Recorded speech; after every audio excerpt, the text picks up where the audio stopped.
What's happening, y'all? Welcome inside the Fantasy Stock Exchange. Bush coming at you solo today to bring you the Week 6 running back starts and sits for fantasy football. As you guys know, as I always do on Wednesdays, I'm going through all the running backs, all the backfields, every fantasy relevant running back, giving you the latest news, the latest updates on their usage, how I see their matchup going forward, and whether you should start, sit, flex, drop, trade for them, whatever the case is. We will be covering it in today's video. If you guys enjoy this video at any point, as always, go down to the bottom of the screen, hit the button that looks like this. This helps us out tremendously, helps us grow. Comment any of your thoughts down below and subscribe to the channel if you are new. If you guys want access to our weekly rankings, I'm going to be making reference to them a lot in this video. You can go to our website, the Fantasy Stock Exchange, to find out how one of three ways that you can get them. You can either purchase them outright for $20, deposit on Underdog Fantasy using promo code FSE at sign up and first deposit, play some of their pick'em games and best ball resurrection, stuff of that nature, or you can become a Patreon. Link is in the description for that. So without further ado, guys, we're going to hit the intro and then we're going to get right into this.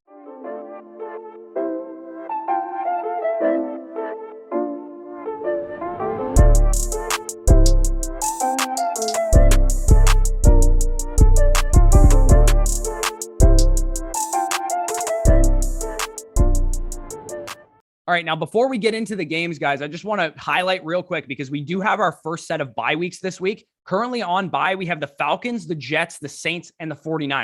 You cannot start any players, obviously, that are on those teams. You need to make other arrangements, which is why some running backs you'll hear that are in my top 30 this week normally wouldn't be. But because we have 4 teams on bye that include guys like Cordero Patterson, Mike Davis, Michael Carter, Alvin Kamara, and the Elijah Mitchell, Trey Sermon duo in San Francisco, you're going to see some guys pushed up the rankings just a bit. So with that being said, let's move on to Thursday Night Football.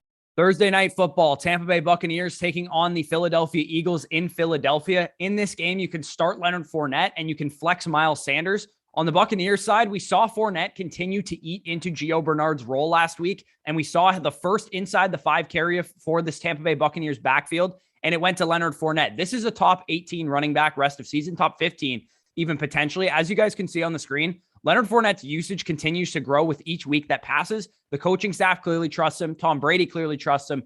82% of the snaps in the absence of Gio Bernard last week, and he was still above his normal snap share, 62%. This past week, 60% of the routes, got the inside the 5 carry, and he actually played on all the 2-minute drill snaps, which has usually been Gio Bernard's role, but Leonard Fournette did see that work. So this is a guy, like I said, that I'm willing to start each and every week, regardless of matchup. I think he's matchup proof. Ronald Jones is officially dead. He's probably going to either get traded at the deadline or he's just going to continue to be a middling back end RB4 or something for the rest of the season until he signs a new contract in free agency. And I'm willing to bet Leonard Fournette also being a free agent from a dynasty perspective. Leonard Fournette is probably here to stay in Tampa Bay. They're probably going to re-sign him after this year. So moving on to the Eagles side of things, we have Miles Sanders at RB28 this week is where I have him due to bye weeks and due to injuries. He's still in flex-worthy consideration for me, despite the tough matchup against the Buccaneers defense, which is not only top 3 in rush defense DVOA on the season.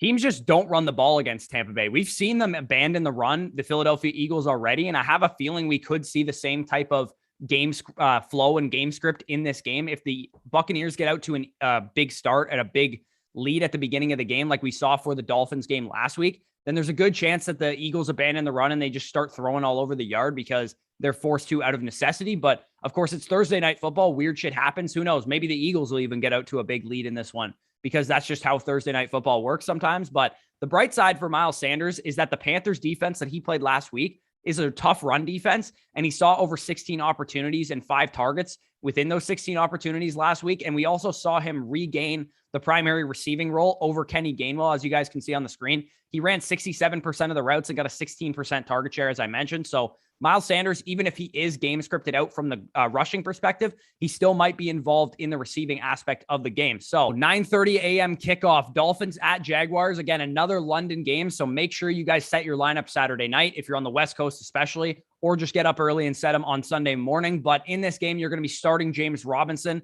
You are going to be flexing Myles Gaskin. So James Robinson saw his usage dip back basically to what I expected. With Carlos Hyde back in the mix, he's still a high-end RB2 in this matchup, especially because the Dolphins are currently allowing 55.9 fantasy points adjusted to like the schedule that they've played and stuff, which is currently the highest in the NFL right now. So James Robinson is in a prime spot, a prime matchup to really exploit this Dolphins defense. We saw Leonard Fournette have a good game against them last week. And as I talked about already, that 95% snap share that he saw in week 4 against the Bengals was not likely to keep up with Carlos Hyde out for that game. He went back down to about a 68% snap share, but he did get the majority of the rush attempts, majority of the routes inside the 5 carries, short down and distance, long down and distance, 2-minute drill snaps. So everything that we wanted to see out of James Robinson remained intact. We'll see what he's like going forward, but I'm guessing a high-end RB2 is exactly what you're going to be getting for the rest of the season out of J-Rob. So on the Dolphins side of things, the Finns backfield, on the other hand, is super difficult to figure out based on what we've seen in the past couple of weeks. Gaskin was virtually unusable for like 3 straight games, and then he suddenly received excellent usage this past week. Due to a negative game script against Tampa Bay, this truly looks like a highly volatile backfield that's really going to depend on game script and game plan going into the game. I don't think they have any allegiance to any of these running backs. They're kind of just going to use whatever running back has the hot hand and whatever game script dictates that they use. This Jags defense isn't much better than the Dolphins against the run, currently allowing the 5th most adjusted fantasy points to the running back position. So Myles Gaskin, the fact that he got 69% of the snaps last week, 71% of the carries, 53% route participation, he is the guy that I'm going to start if I'm going to start any Miami Dolphins running back. To the 1 p.m. games, we have the Vikings at the Panthers. In these backfields, we pretty much know exactly what we're getting. These backfields are extremely easy to dissect. If the starters are back, Christian McCaffrey and Dalvin Cook, we know they're stud every week, top 5 running backs. But if they are out again, which I doubt because it sounds like Dalvin Cook was close to playing last week, same goes for Christian McCaffrey. So I do expect them to be back in this game. But if they're not back, Alexander Mattison is a top 12 guy. We've seen him get the usage, the receiving volume, the goal line carries. Everything is his when Dalvin Cook is out of the lineup. And Chuba Hubbard definitely took a big step forward this week in terms of getting a bulk of the carries and some receiving work in Christian McCaffrey's absence. So he is a top 20 guy. I would say top 12 for Alexander Mattison if either of these guys are out, but most likely they're going to be in. The Vikings defense has been about league average against the run in terms of DVOA, and in expected fantasy points, they've also been about league average. So should be a good matchup for Christian McCaffrey / Chuba Hubbard, whoever plays. But the Panthers, on the other hand, have been much more stingy, who currently rank number 1 in the NFL in expected fantasy points against and top 12 in DVOA. So tougher matchup for Dalvin Cook if he's playing / Alexander Mattison if he is not. Moving on to the Chargers at Ravens game. In this game, you're going to be starting Austin Eckler. He is an every week starter, and flexing Latavius Murray. Now, you know to start Austin Eckler, but the one concern that we had for this guy coming into the season has officially been rectified. Austin Eckler, according to Rich Rebar, leads the league in red zone PPR points with 56.7. Now, in previous seasons, you can see that he's almost matching his career high in red zone PPR points, despite having only played 5 games. So that is excellent to see from Austin Eckler. This was a role that was never his when Anthony Lynn was in town. It was always given to a bigger back, a bruiser like Melvin Gordon or like Josh Kelly last year. So the fact that Austin Eckler is truly getting all the valuable work in this backfield, he's a top 5 running back for the rest of the season. And I wish I had more shares of him because he was a guy that I was more so in that back end RB1 consideration because I thought, hey, he's never gotten the goal line work. Why would he get it now? But I was wrong about that. I should have drafted him in more leagues. Unfortunately, in my home league, he was off the board before I took Antonio Gibson anyway. So no harm, no foul. Moving on to Latavius Murray in the Baltimore Ravens backfield. It is a little bit more tricky. I currently have Latavius Murray at RB30. So he is right on the teetering area of flex consideration for me. It's currently the cutoff of starts versus sits for me, for the record. And the Chargers rank number 31 in rush defense DVOA. So Latavius Murray does have a great matchup in this one. And we saw another variation of the Ravens backfield on Monday night where they deactivated Le'Veon Bell and they rolled with Tyson Williams and Latavius Murray and Devontae Freeman. But that led to sub 50% of the snaps for Latavius Murray and only 9 opportunities for the Ravens backfield overall, especially for Latavius Murray. So it should be a high scoring game. Should be a high-paced game with both of these offense playing really well right now. So you definitely want pieces of this game, but Latavius Murray is a guy that I don't really want to trust because there's a good chance that the Chargers score early. Tyson Williams is the primary back that you want in this backfield. So overall, not a situation you want to rely on, but if you have to play Latavius Murray because of your bye weeks or things of that nature, I do think he is worthy of a start in this game. Good chance he gets into the end zone with how high scoring this game could be. One of the highest over-unders on the slate. So moving on to Rams at Giants. In this game, you're going to be starting Darrell Henderson and flexing or starting Devontae Booker. We did see Henderson lose a bit of the work on Thursday night to Sony Michel. But according to some of the reports that we heard, I guess he was getting work done on an injury that he was nursing. So that one series that Sony Michel just got all those touches and was on the field constantly, maybe Darrell Henderson was getting worked on. I don't fucking know. But basically, Darrell Henderson is a starter every week that he's healthy. He's in your lineup each and every week as long as he's on the field, but he is a ticking time bomb, in my opinion. This is a guy that has always dealt with soft tissue stuff. He's always dealt with nagging injuries. He doesn't seem to play through a whole lot. If he has an injury, he's out for the game type of thing. So the fact that he is a guy that is getting workhorse usage, that will be appealing to some people. So if you could move Darrell Henderson for a little bit more of a secure asset, maybe you could move Darrell Henderson for a guy that I'll talk about in a bit, like Josh Jacobs, or maybe even you can get up to a guy like Antonio Gibson or DeAndre Swift, Najee Harris, Jonathan Taylor, maybe if you add a piece on top of Darrell Henderson, because I just don't think this guy's going to hold down a workhorse role all 17 games of the year and not get hurt. I just think it's plain and simple that way. And Sony Michel, to me, remains one of the better handcuffs in fantasy because we've seen when Darrell Henderson's off the field, this guy's been very well used. And as you guys can see on the screen, despite the small usage dip for Darrell Henderson, he was still heavily involved. So again, he is in your lineup if he is playing in this game, which he should be. One of the crown jewels of the waiver wire this week was Giants running back Devontae Booker. If you picked him up, and I actually put in a bid for $32 on Devontae Booker, and I also lost that bid with an opposing bid of $32 because I'm in second place. The guy that put the bid in is in last place. So he actually won the tiebreaker there of the $32 bids. He is a top 24 guy for me, though. Devontae Booker, RB22 for me on the week. Once Saquon left the game, he handled everything once Saquon went out, basically. He was the guy. He was the offense on the ground. Rams seem like a horrid matchup on paper, but they've actually been about league average, ranking 12th highest in expected fantasy points this season and 15th in rush DVOA. So they're not necessarily the worst matchup in the world. They're about a league average matchup. And as you guys can see, like I said, Devontae Booker, 88% of the snaps, 67% of the carries, 73% route participation. Everything about him screams, I am the workhorse back of this team. And again, Saquon Barkley even played a little bit of this game. So those numbers might have been towards the 90% snap range for the next couple of weeks while Saquon is out. Moving on to the Texans at Colts. In this game, to sit all the Texans running backs is a complete mess in that backfield. But Jonathan Taylor is an every week starter. Of course, we all know what JT is at this point. Basically, if you don't know what JT is, he hovers around that 50% range of snaps each and every week. He has about 15 plus carries in 4 of his 5 games so far, and he gets some targets, but they're somewhat inconsistent. He saw 7 targets in week 1, 1 target week 2 and 3, and then he saw 3 targets and 4 targets the past couple of weeks. So he is a little bit inconsistent in terms of his role that he's getting in this offense. They're, for some reason, featuring Marlon Mack, maybe to trade him. I'm not really sure what they're doing, but he's basically Nick Chubb with a bit more receiving usage, but not quite as talented as Nick Chubb and in a little bit worse of an offense than Nick Chubb.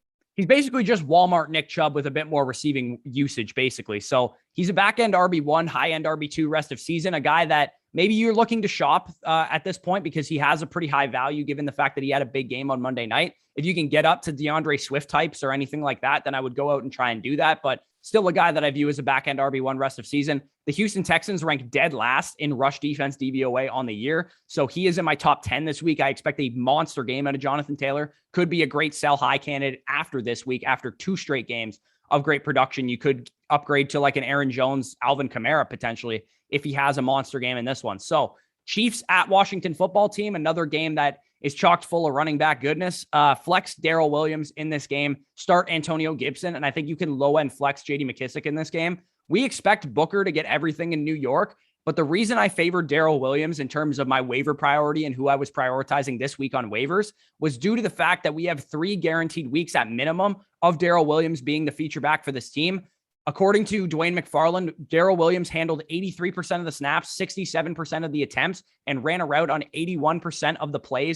Over the final 3 drives after Clyde Edwards-Hilaire's exit, he was on the field for 75% of the long down and distance work, 100% of the short down and distance work, but Jerick McKinnon did handle the 2-minute drill work. So basically what we have in Darrell Williams is what we had in Clyde Edwards-Hilaire, except he's a bit worse of a player. But the bright side is that they trust him a little bit more on 3rd down. They trust him a little bit more in long down and distance and even on the goal line as well. So I'm not saying he's going to be better than Clyde Edwards-Hilaire because there is a world where Darrell Williams goes out there and Jerick McKinnon is a 50-50 split with him. But I expect Darrell Williams to handle the majority of the rushing attempts and about half of the passing down work. That's basically what I'm expecting out of him. The Chiefs are favored in this game, so Darrell Williams should have a good game script to run the ball, and the Washington football team defense has not been anything to be afraid of thus far this season. They're currently one of the worst defense in the league right now. So the Chiefs are favored in this game, as I mentioned, and they will be able to score points in this one. So on the Washington football team side of things, there's a good chance that J.D. McKissic is heavily involved in the passing game in this game because we have Curtis Samuel out. We have Logan Thomas still out.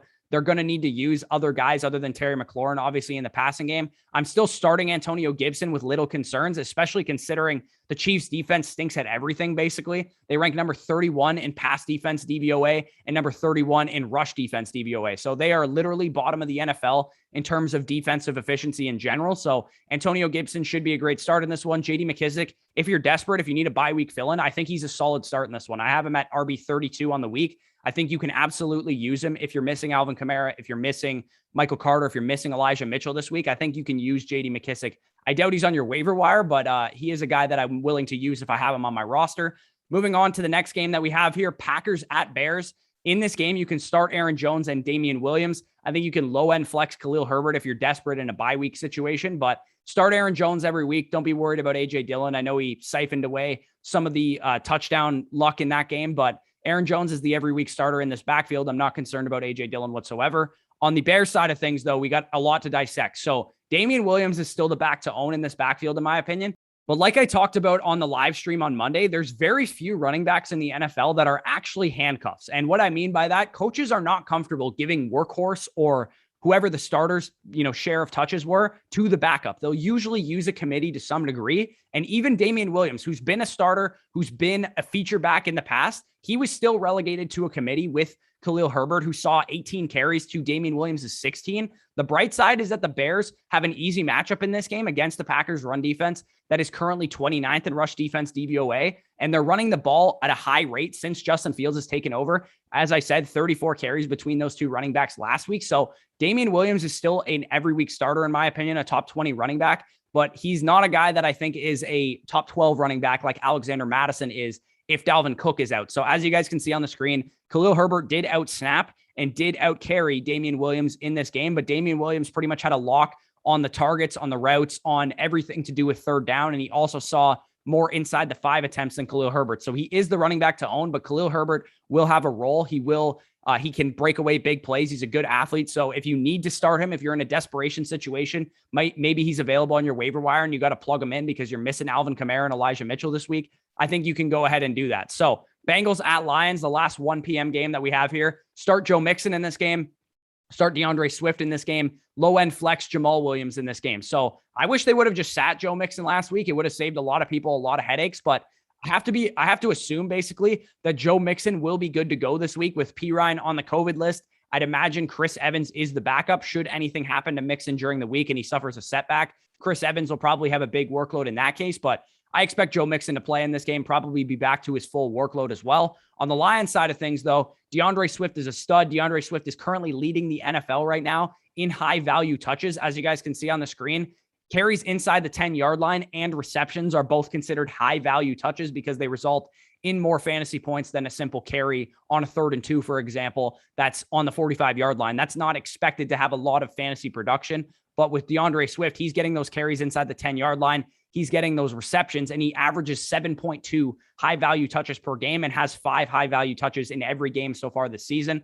Definitely looks like Swift is back from his groin injury, ready to go. As you guys can see on the screen, DeAndre Swift is also in back-to-back weeks recorded over 70% of the snaps and over 70% of the routes for the Detroit Lions. So it definitely does look like he's fully healed from his injury. The Bengals are also giving up a league high 42 targets to running backs this season. Of course, a lot of that came from Najee Harris in week 3, but still DeAndre Swift should be in for a big receiving output in this game. And he's a phenomenal play this week. He's going to be a guy that I target a lot in DFS as well. So moving on to the 4 p.m. games, we only have 3 4 p.m. games this week. And this one by far is the best of the 3, in my opinion. Cardinals at Browns. In this game, you're going to start Chase Edmonds, start Kareem Hunt, and start Nick Chubb. Of course, we know the roles in this backfield by now. I don't need to go over the snap shares and what role is to what guy. Kareem Hunt and Chase Edmonds are basically the same player on different teams in terms of the role that they get. Nick Chubb, of course, is a much better version of James Conner, but he does get the primary early down work. Arizona is beatable on the ground, but we did see them shut down Derrick Henry when that was clearly their game plan. They went into the game,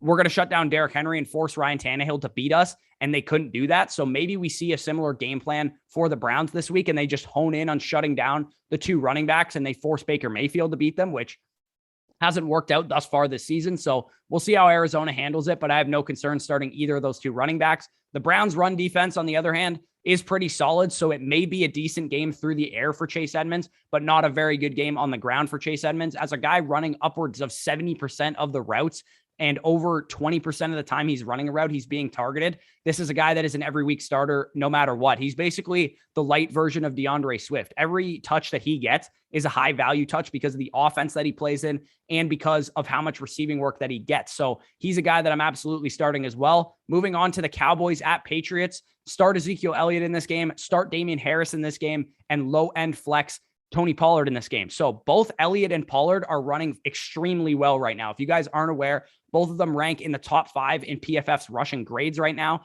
and both rank in the top 5 of breakaway runs, 10+ yard runs, with 14 for Elliott and 10 for Pollard, both in the top 5, like I said. So those guys are running extremely well. It is hurting the passing game just a bit for the Cowboys because they're not needing to throw the ball at a high rate because the ground game is so successful right now. And the Pats currently are 22nd in rush defense DVOA, giving up top 10 adjusted points per game to the running back position. So I expect another big game out of Zeke Elliott in this game, another big game out of Tony Pollard in this game. So I have both of these guys inside my top 31 running backs, I think is where I have Tony Pollard at RB 31 right now. On Damian Harris, on the other hand, it sounds like a chest injury that he sustained in the game last week is day-to-day, so I expect him to play in this game from what I've heard so far. He should be good to go, but he does face a top 10 Cowboys run defense, fresh off of a game where he fumbled on the goal line. So I currently have Damian Harris at RB 24, but he does have some risk in case Bill Belichick decides to do something janky and give Ramondre Stevenson a bunch of carries or something as punishment for fumbling on the goal line.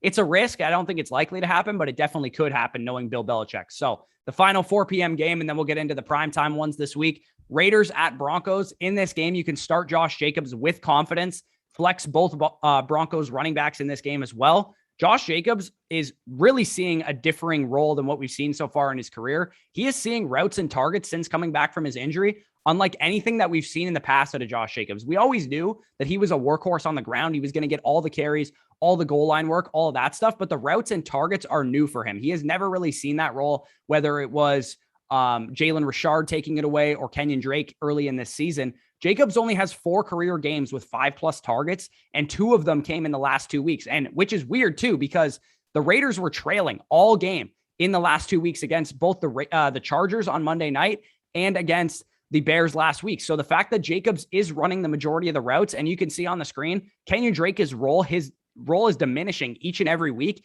and Jacobs' role is getting bigger in the receiving game. So something to monitor. Again, I don't know if I want to be buying high on Josh Jacobs necessarily because they just fired their coach. They might, or I guess he just resigned, whatever the case is.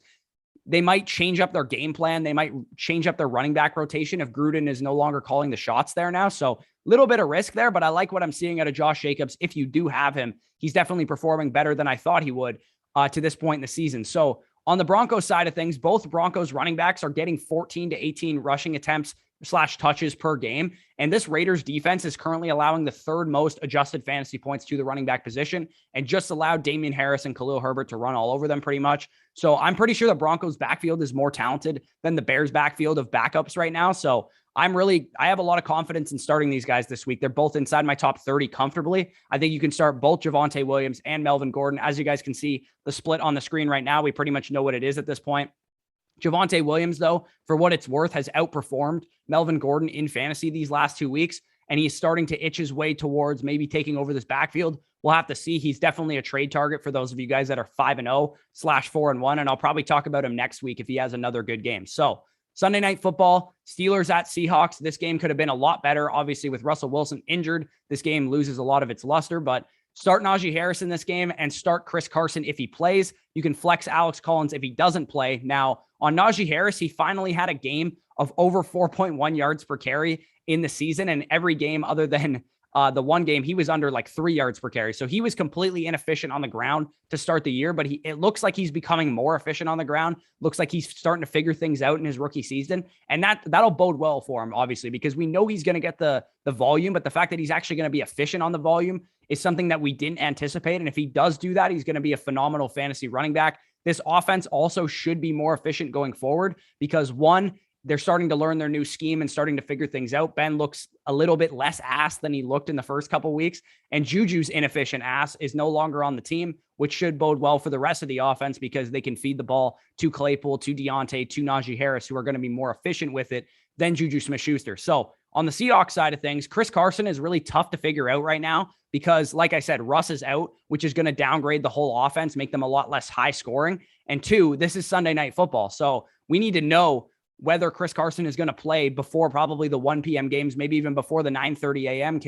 Games, before we can comfortably start Chris Carson. Because if we, wait until Sunday night and he's ruled out at the last minute, then we're going to be screwed unless we have Alex Collins on our roster. So I currently have him as RB21 for now. If he's out, Alex Collins, of course, will be a fringe top 30 overall running back. So he's a guy that I think you can start if Chris Carson is out. But if Carson is playing, I'm going to start him even in a tough matchup against the Steelers. So to the Monday Night Football game, we have the Bills at Titans. I think this is going to be a really fun one. Start the big dog in this game. Of course, Derrick Henry, pretty much the best running back in fantasy right now, outside of Christian McCaffrey when he's healthy. Start Zach Moss in this game as well. Derrick Henry is basically making all the nerds look stupid. That's pretty much all I have to talk about Derrick Henry. I wasn't fading Derrick Henry, but I was favoring Alvin Kamara, Dalvin Cook, and Christian McCaffrey over him. So maybe he's making me look a little stupid as well. But there were some people that were legitimately ranking him like RB8 on the season coming into it. And he's making all those guys look really stupid right now. So Zach Moss, on the other hand, he's making me look smart.